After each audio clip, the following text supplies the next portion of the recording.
우리의 마음과 또 우리의 형편을 잘 아시는 주님께서 우리에게 적절한 은혜를 베풀어 주실 줄 믿습니다. 누구에게나 소중하게 생각하는 것이 있습니다. 어떤 이는 건강을 소중하게 생각하고, 또 어떤 이는 자녀를 소중하게 생각하지요. 또 어떤 이는 그 가정의 행복을 소중하게 여기기도 합니다. 각자 소중하게 여기는 것은 그 내용이 다르겠죠. 그러나 소중한 것을 가진 사람들의 그 공통점은 무엇인가 하면 소중하게 여기는 그것을 지키고자 한다라는 것입니다. 일반적으로 사람들은 소중한 것을 소유하고 있다면 그것을 어떻게 지키기를 원할까요? 어떤 것도 침범하지 못하고 공격하지 못하도록 나름대로의 그 벽을 쌓아 올려서 그 소중한 것을 지키고자 할 것입니다. 어떤 이들은 재물로 그 벽을 쌓아 올리고, 어떤 이들은 학력과 스펙으로, 또 어떤 이들은 지위와 명예로 그 벽을 쌓아 올리죠. 또 어떤 이들은 여러 가지를 복합해서 그 벽을 쌓아 올립니다. 그리고 그 안에서 자신이 소중하게 생각하는 것들을 지키려 합니다. 여러분, 그렇게 소중하게 쌓아 올려서 자신을 지키고자 하는 것 어떨까요? 그렇게 하면 지켜지든가요?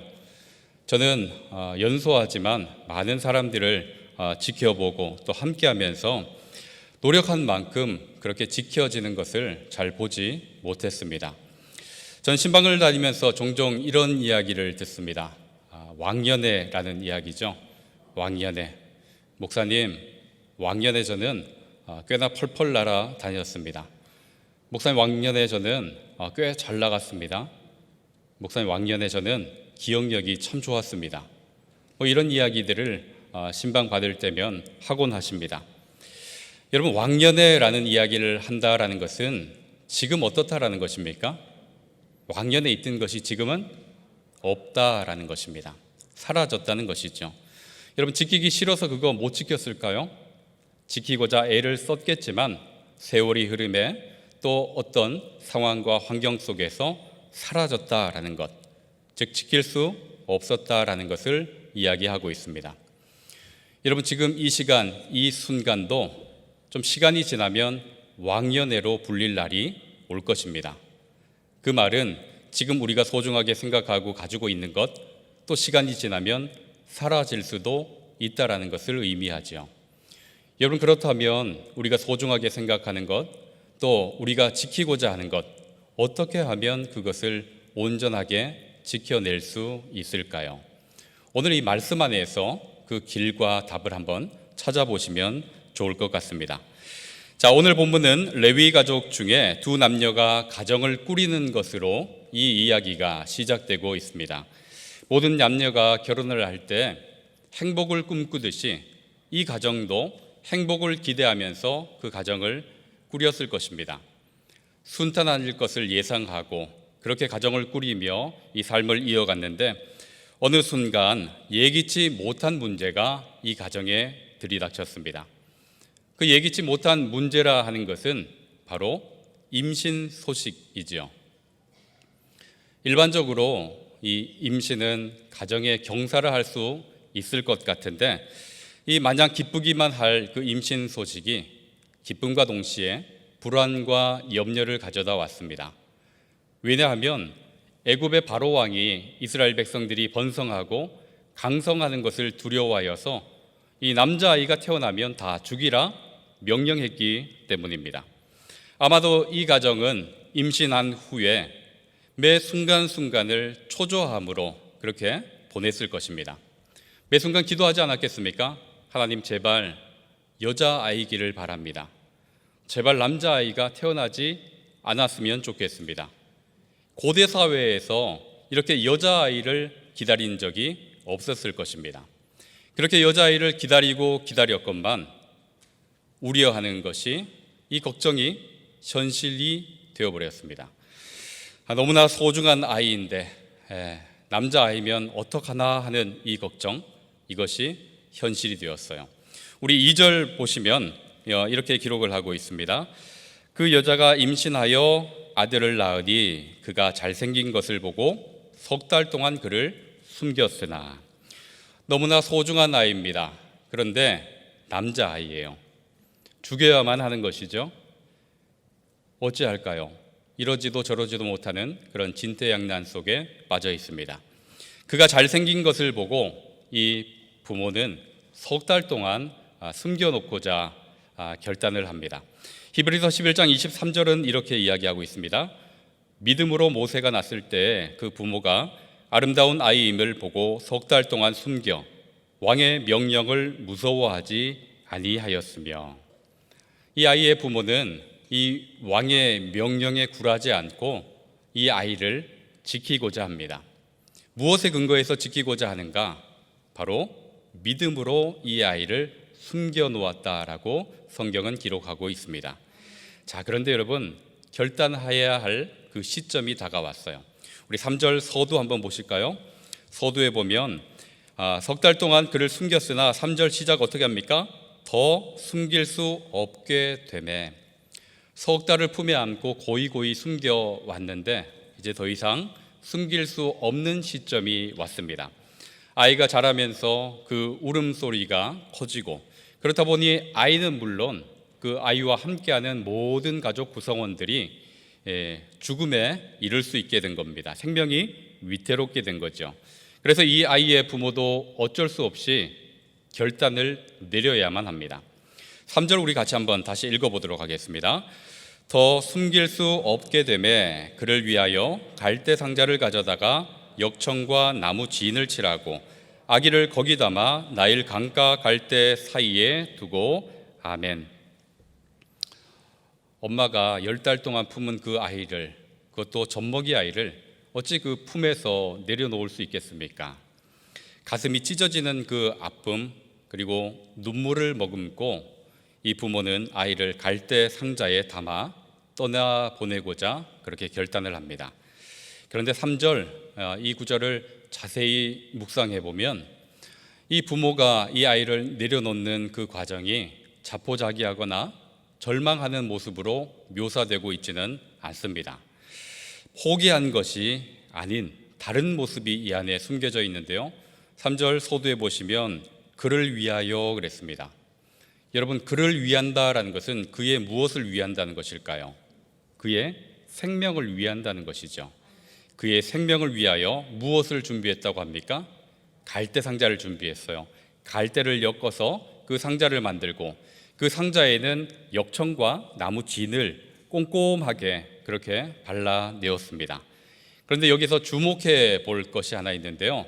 바로 상자라는 단어입니다. 여러분, 이 상자라는 단어는 히브리어로 테바라 하는데요. 성경 전체에서 딱 두 곳에만 이 테바라는 단어가 쓰였습니다. 오늘 이 출애굽기 2장에 갈대 상자 할 때 이 상자를 가리켜서 테바라 기록을 했고요. 다른 한 곳에 또 테바가 기록되어 있는데 여러분 어디일까요? 어디에 이 테바가 기록이 되어 있을까요? 창세기에 노아의 방주를 가리켜서 테바라 했습니다. 여러분, 노아의 방주는 어떤 상징이 있습니까? 하나님을 신뢰한 것, 하나님을 향한 그 믿음, 구원의 상징이 바로 이 노아의 방주입니다. 그런데 이 출애굽기 기자는 바로 그 방주와 같은 단어를 써서 이 갈대 상자가 바로 그 방주와 같다라고 기록을 해 놓았습니다. 무슨 의미입니까?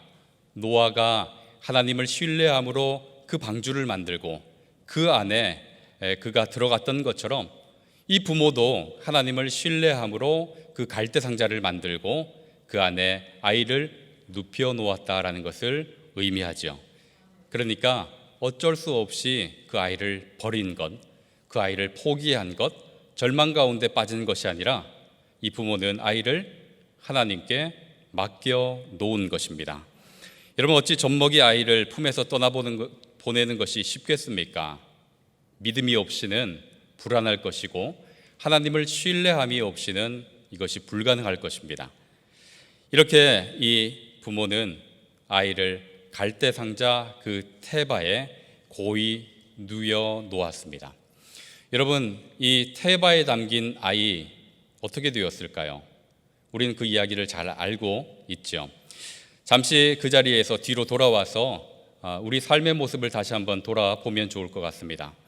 서두에 언급한 것처럼 우리는 각자 우리 안에 소중하게 생각하는 것들, 소중하게 여기는 것들이 있습니다. 꼭 지키고 싶은 것들이죠. 너무나 소중해서 우리의 손을 떠나보낼 수 없는 것들이 있습니다. 꼭 쥐고 있어야만 안심이 되는 것들. 그런데 여러분, 그 소중한 것, 여러분의 힘으로 또 여러분의 능력으로 지키고자 한다고 지킬 수 있을까요?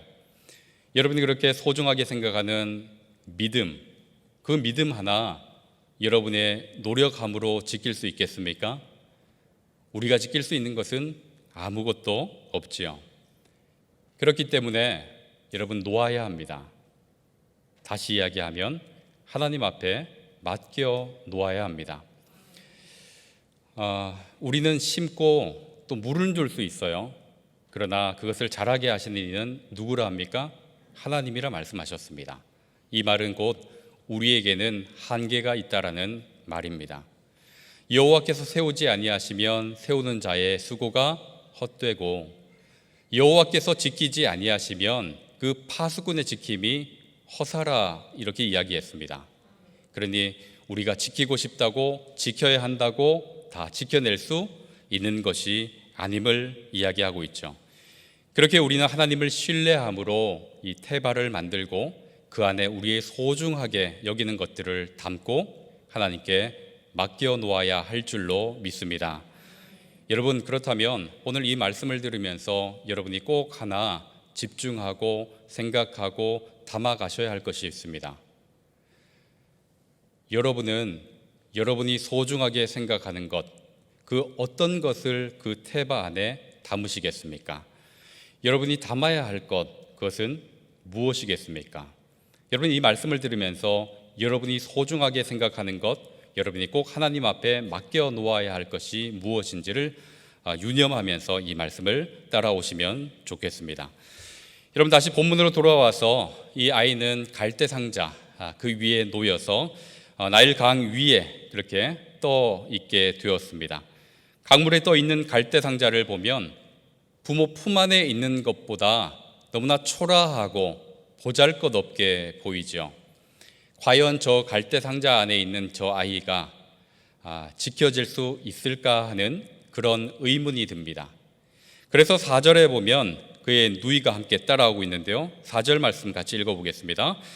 그의 누이가 어떻게 되는지를 알려고 멀리 섰더니, 그 아이의 누이가 그 갈대 상자에 담긴 그 자신의 동생이 어떻게 되는지 멀리서 지켜보고 있습니다. 지켜보고는 있지만 지켜본다고 해서 지킬 수 있는 것은 아닙니다. 단지 그렇게 보고 있을 뿐이지요. 그 아이의 누이는 멀리서 그 갈대 상자에 담긴 자신의 동생을 지켜보고 있어요. 그런데 가만 보니 그 누이보다 더 뚫어지게 지켜보시는 분이 계셨습니다. 여러분, 갈대 상자에는 방향을 조정할 그 키도 없고요, 그 동력도 없습니다. 그런데 갈대에 걸리는 것도, 그리고 너울대는 강에서 뒤집어지는 것도, 그리고 방향을 잃고 다른 곳으로 가는 것도 안전하게 지키시는 분이 계셨습니다. 여러분, 누구일까요? 바로 여호와 하나님께서 그 누이보다 이 갈대 상자를 더 뚫어지게 보시면서 지키고 계셨습니다. 마치 아브라함이 그 독자 이삭을 모리아산에서 제단에 바치고자 할 때 하나님께서 그를 뚫어지게 지켜보고 계셨던 것처럼 바로 이 갈대 상자를 그렇게 지켜보고 계셨습니다. 여러분, 만약에 이 부모가 이 아이가 잘생긴 것을 보고 너무나 소중하여 그 품 안에서 떼어놓지 않았다면 어떻게 되었을까요? 우리는 예측해 볼 수 있습니다. 부모의 그 품 안보다 더 안전한 곳, 여러분, 하나님의 품인 줄 믿으시기 바랍니다. 육안으로 볼 때는 그 갈대 상자가 얼마나 초라하게 보이겠습니까? 얼마나 보잘것없게 보이겠습니까? 쉽사리 뒤집힐 것 같죠? 그러나 하나님께서 맡으신 이상 하나님께서는 반드시 책임져 주십니다. 여러분, 5절과 6절 이어서 같이 읽어보겠습니다. 바로의 딸이 목욕하러 나일강으로 내려오고 시녀들은 나일강가를 거닐 때 그가 갈대 사이에 상자를 보고 시녀를 보내어 가져다가 열고 그 아기를 보니 아기가 우는지라 그가 그를 불쌍히 여겨 이르되 이는 히브리 사람의 아기로다. 아멘. 아이를 실은 그 갈대 상자, 이 누이는 그 왕궁 앞 그 강가 갈대 사이에 가져다 놓았습니다. 당시 이집트 왕국에는 목욕 시설이 대단하게 갖추어져 있었다라고 문헌에는 기록되어 있습니다. 이 말은 이 바로의 딸이 굳이 강가에 나와서 목욕할 이유가 없다라는 것을 의미하기도 하죠. 그런데 어떤 연유인지는 알 수 없으나 때마침 이 바로의 딸이 이 강가에 나와서 목욕을 하고자 합니다. 그리고 그때 마침 또 갈대 사이에 끼어 있는 그 상자를 발견합니다. 여러분 기가 막히지 않습니까? 어떻게 갖다 놓자마자 그 바로의 딸이 기가 막힌 타이밍에 나와서 또 기가 막힘에 그 갈대 상자를 바라볼 수 있을까요? 자, 그리고 그 갈대 상자를 본 그 바로의 딸이 상자를 가져오라 하고요. 그것을 열어봅니다. 열어보니까 그 안에는 누가 담겨 있습니까? 히브리 아이가 담겨져 있죠. 할례를 한 것을 보고 이 히브리 아이인지 금세 알아차렸을 것입니다. 당시 히브리 아이는 남자아이로 태어나면 바로 죽여야 한다라는 것이 국법임을 너무나 잘 아는 공주입니다. 그런데 공주는 그 아이를 보고 무엇을 느꼈다 합니까? 불쌍함을 느꼈어요. 그리고 살리고자 마음을 먹습니다. 여러분 이것이 어떻게 가능할까요? 우연의 연속일까요? 여러분 더 놀라운 것도 있습니다. 7절과 8절, 9절까지 같이 한번 읽어보겠습니다. 그의 누이가 바로의 딸에게 이르되 내가 가서 당신을 위하여 히브리 여인 중에서 유모를 불러다가 이 아기에게 젖을 먹이게 하리이까. 바로의 딸이 그에게 이르되 가라 하매 그 소녀가 가서 그 아기의 어머니를 불러오니 바로의 딸이 그에게 이르되 이 아기를 데려다가 나를 위하여 젖을 먹이라. 내가 그 삭슬 주리라. 여인이 아기를 데려다가 젖을 먹이더니 아멘. 정말 이것이 더 놀랍지 않습니까? 아이의 누이가 공주에게 다가갑니다. 그리고 공주에게 당신을 위해서 유모를 구해 오겠다라는 제안을 하죠. 바로의 딸은 그 제안을 흔쾌히 승낙을 하죠. 그리고 그렇게 불러온 이가 누구였다 합니까? 그 아이의 엄마였다라고 성경은 기록하고 있습니다. 여러분 이거 참 의아하지 않습니까? 정체 모를 소녀가 바로의 딸에게 나아갔습니다. 그리고 말을 걸어요. 그런데 이 바로의 딸은 그 소녀의 말을 듣습니다. 그리고 그가 제안하는 바도 수긍을 합니다. 그리고 그 소녀에게 그 유모를 불러오라라고 이렇게 허락까지 하지요. 여러분 이 일이 어떻게 가능할까요? 세상에 이런 일이 나올 만한 그런 사건입니다. 우연일까요? 우연의 연속일까요? 운수 좋은 날이었을까요? 성경은 이것이 우연의 연속이 아니라 우리 하나님의 섭리이고 간섭이며 인도하심이라 말씀하고 있습니다. 우리 하나님께 신뢰함으로 내어놓는 그 자리에 하나님께서 함께 하셨고 그렇게 보잘것없이 떠있는 그 갈대 상자를 우리 하나님은 붙드셨습니다. 그리고 예비된 그 자리에 안전하게 놓아두셨고요. 그리고 심지어 사람의 마음까지 움직이시면서 그 역사를 이루어 가고 계셨습니다. 여러분 이 본문을 통해서 오늘 우리에게 중요하게 보여주는 역설이 있습니다. 우리가 소중하게 생각하는 것, 우리가 지키고자 할 때는 잃어버릴 수밖에 없지만 우리 하나님께 맡겨놓을 때는 우리 하나님께서 그것을 반드시 지키시고 안전하게 이끌어 가신다 하는 것입니다.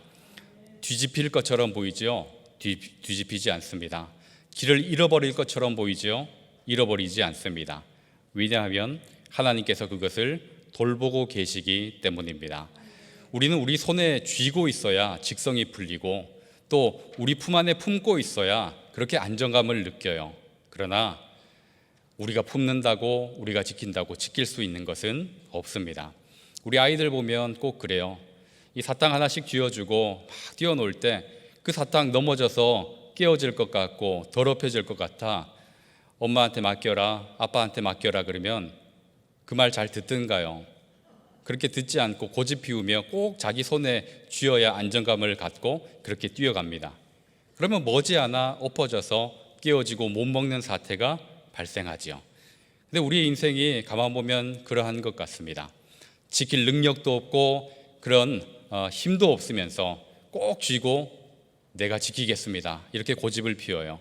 그런데 하나님께 맡겨놓으면 그것이 더 안전하고 더 아름답게 이루어질 수 있습니다. 여러분, 우리의 자녀를 우리가 지킬 수 있습니까? 저도 아이가 셋이 있는데요, 그 아이 하나하나 개개별로 특성이 다 있는데 공통점은 하나예요. 말을 죽으라고 안 듣습니다. 어떻게 그렇게 말을 안 들을 수 있을지 참 의아하기도 합니다. 그러면서 옛 생각을 해보죠. 나도 저렇게 말을 안 들었었나? 그런데 유독 더 말을 안 듣는 것 같아요, 아이들. 조금 크면 어떤가요? 그 슬화를 벗어나 버리면 이제 머리 굵었다고 더 말을 안 들어요. 그럼 가정에 우리의 남편을 또 아내를 지킬 수 있습니까? 더더욱 지킬 수 없지요. 나도 나를 잘 모르고 나도 나를 지킬 수 없는데 내가 누구를 지키겠습니까? 그러니 여러분, 우리에게는 한계가 있다는 것입니다. 우리의 직장, 그리고 우리의 노후의 계획, 여러분, 우리가 계획된 대로 그것이 그렇게 이루어지든가요? 그렇지 않아요. 정책이 바뀌고 상황이 바뀌면서 모든 것이 다 뒤죽박죽 되어버리는 것도 우리가 종종 경험을 합니다. 아무리 소중한 것 그렇다 할지라도 우리에게는 지킬 능력이 없고 우리는 한계가 있는 존재입니다. 그렇기 때문에 소중한 것이면 소중한 것일수록 어떻게 해야 됩니까? 내려놓아야 합니다. 어디에요? 하나님 앞에 그렇게 내려놓아야 할 줄로 믿습니다. 내려놓을 때 뒤집어지는 것 아닐까, 잘못되지 않을까 노심초사하고 불안하고 그렇게 염려가 되죠. 그래서 하나님께서는 약속의 말씀을 주셨습니다. 이사야 43장 1절에서 3절 말씀인데요, 제가 한번 읽어드리겠습니다. 두려워하지 말라. 내가 너를 구속하였고 내가 너를 지명하였나니 너는 내 것이라. 내가 강을 건널 때 물이 너를 침몰하지 못할 것이며 내가 불 가운데로 지날 때 타지도 아니할 것이요 불꽃이 사르지도 못하리라. 여러분, 왜 그렇게 된다고 하십니까? 구원자이신 여호와 하나님께서 지키고 계시기 때문이라 성경은 말씀하고 있습니다. 여러분, 불안하고 염려할 때 이 말씀을 기억하시면 좋겠습니다. 우리 하나님께서 우리를 지명하여 부르셨습니다. 우리를 가리켜 내 것이라 하셨습니다. 내 것이라 하신 우리 하나님께서는 물 가운데 지날지라도 불 가운데 지날지라도 우리를 안전하게 지켜내실 줄로 믿습니다. 우리 언약의 하나님께서는 반드시 약속한 것을 이행하시죠.